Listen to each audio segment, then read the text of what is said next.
ini untuk diamalkan, bukan untuk disimpan-simpan. Jadi Imam Ghazali di dalam kitab Hidayatul Hidayah beliau jelaskan begini,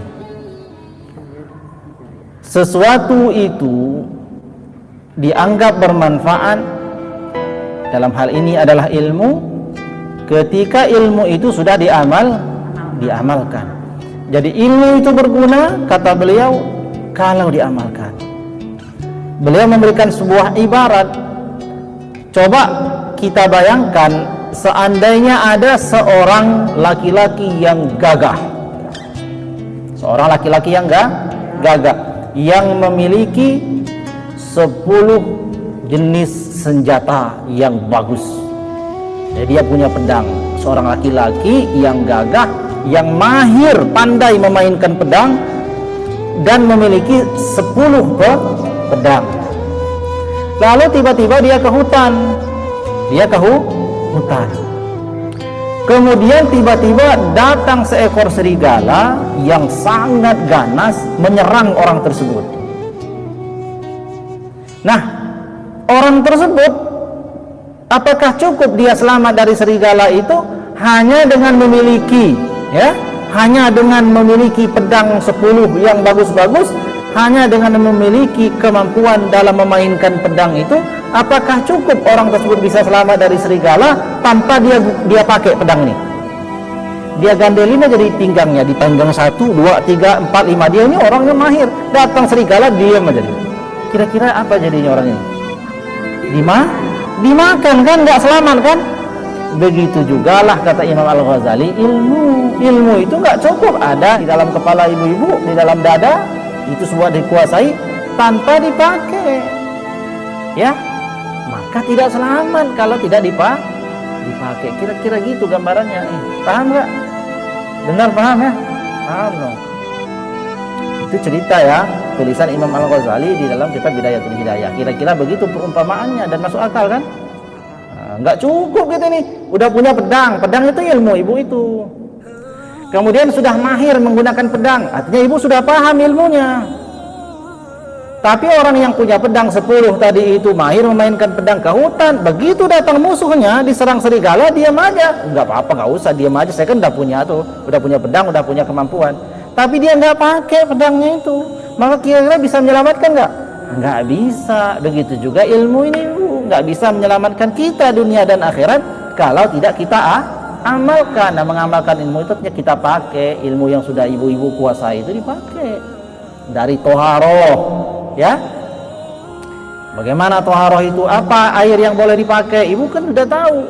Jangan lagi ibu pakai air yang nggak boleh. Sholat, nah sholat syarat sahnya bagaimana? Ibu-ibu sudah tahu. Jangan lagi mengerjakan sesuatu yang bisa menyebabkan sholat tidak sah. Itu namanya amal, ya. Kemudian amal tentang hadis tadi itu, berprasangka yang baik. Ibu-ibu masih berprasangka buruk pada temannya, kepada tangga dan lain-lain. Nah, kira-kira itu nggak mengamalkan? Nggak mengamalkan. Selamat atau tidak? Tidak selamat. Jadi ilmu itu baru akan memberi manfaat kepada kita. Manfaatnya itu keselamatan kita ini di dunia dan akhirat bila kita amalkan. Nah, ibu-ibu ini berniat untuk ilmu ini untuk diamalkan, untuk ngisi kekosongan waktu. Ini diamalkan. Alhamdulillah. Jadi semakin lama semakin ngaji harus semakin baik. Zahir semakin baik, ya, batin semakin baik. Zahir dalam bentuk apa? Berpakaian ibu sudah rapi.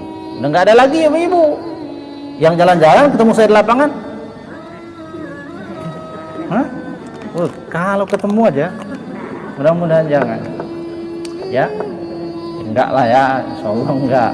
Nah, itu kira-kira gitu. Ya, jadi ibu-ibu sudah alhamdulillah istiqomah bertahun-tahun, sudah 5 tahun ngaji ini tahun 2014 ya. Berapa tahun? Masya Allah.